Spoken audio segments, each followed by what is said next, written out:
Assalamualaikum warahmatullahi wabarakatuh. Selamat berjumpa kembali dengan saya Banjo Lampung.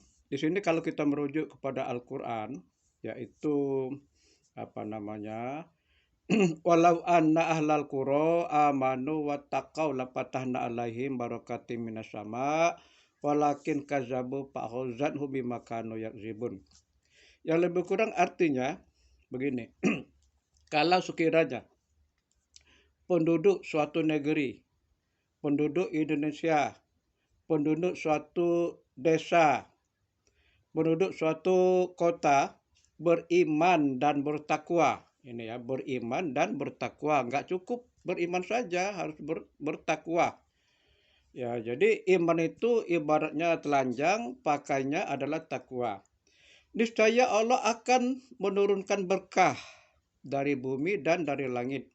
Tapi sebaliknya apabila suatu desa, suatu negara itu ingkar dengan Allah Ta'ala, lupa dengan Allah Ta'ala, awas azab Allah Ta'ala akan menimpakan kepada mereka-mereka yang munafik itu. Mereka-mereka yang tidak bersyukur itu. Di ayat lain dijelaskan, la in syakartum la azidannakum wa la in kafartum inna azabi lasyadid. Apabila kamu bersyukur, niscaya nikmat Allah akan ditambah. Tapi apabila kamu ingkar, awas azab Allah Subhanahu wa taala. Nah, ini tentunya azab itu sebenarnya bukan kepada orang-orang yang di luar Islam ya. Justru orang Islam itu sendiri tapi munafik.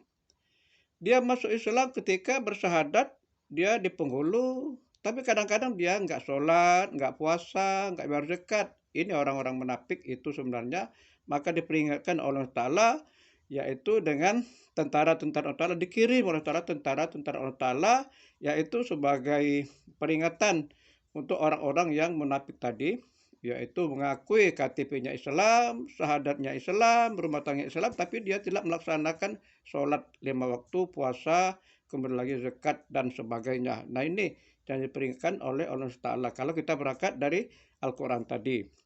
Jadi dalam Al-Quran sebenarnya kalau orang-orang kafir ya, orang-orang kafir begini, yang di luar Islam seperti orang Kristen, di luar Islam ya orang Yahudi, kemudian orang-orang Katolik dan sebagainya, Hindu, Buddha. Di sana dijelaskan dari Al-Quran, kalau sekiranya tidak memandang orang-orang Islam, ya, maka rumah-rumah mereka akan kami bikin dari emas, loteng-lotengnya bikin kami dari emas, tangganya bikin kami emas, tapi khawatir kalau orang Islam tergelincir, udahlah kalau begitu kita nggak usah agama Islam, agama mereka saja kan begitu. Nah, kemudian sekarang kita kan ngelihat dia ada hotel berbintang, ngelihat dia keramik, kayaknya tertawan hati kita kan. Padahal itu hanya dunia, ya. Mereka hidup di dunia dengan selamat, dengan bahagia, tapi di akhirat mereka nggak dapat bagian, kan gitu. Nah, kalau kita umat Islam ini kalau bisa kan dunia akhirat, kan gitu. Dunia ini hanya alat, akhirat tujuan, ya kan gitu kan. Jadi kalau kalau dunia ini alat, kita jangan diperalat. Kalau dunia diperalat, kita kehilangan tujuan, ya. Di akhirat tersebut ada dua negeri, sana surga dan neraka, kan gitu. Nah, jadi tergantung kita, karcis yang mana, tiket yang mana yang harus kita beli, kan begitu. Di sana kekal. Kalau 1 juta tahun tuh masih ada batasan, masih ada pinggiran. 1 triliun tahun masih ada pinggir kekal dan situ hidup. Hidup tidak mati, tidak akan mati lagi di sana. Hidup di alam rohani. Tapi bukan seperti kita di dunia ini. Kalau di dunia ini kan makan, minum, mising, segala macam, sakit di sana bukan kayak gitu. Di situ nggak ada lagi rumah sakit, nggak ada lagi WC di sana kan. Nah, bayangan alam akhirat, bayangan alam kubur, alam barzah itu kayak mimpi kita itulah. Ya, waktu mimpi kita itulah kan kita kemana-mana kan. Itu memang kayak terjadi. Ya memang terjadi, tapi terjadi di dalam mimpi, di dalam rohani, tapi masih dalam dunia, belum di alam akhirat itu kan, belum dalam barzah.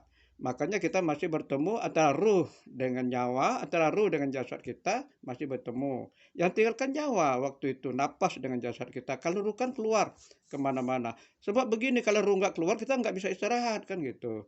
Mata kita nggak menjam, makanya ruh keluar mencari kemana-mana, kawan-kawannya ketemu. Dan memang terjadi, bukti terjadi kan begini, kita bercerita dengan kawan, oh saya tadi malam mimpi gini begini, berarti kan terjadi kan gitu. Nah, saya kira itu saja, itu nasihat dari saya pada hari ini. Terima kasih atas segala perhatian, mohon maaf kalau kurang-kekurangan. Nasrun minal qorib, wabillahi taufiq hidayah. Assalamualaikum warahmatullahi wabarakatuh.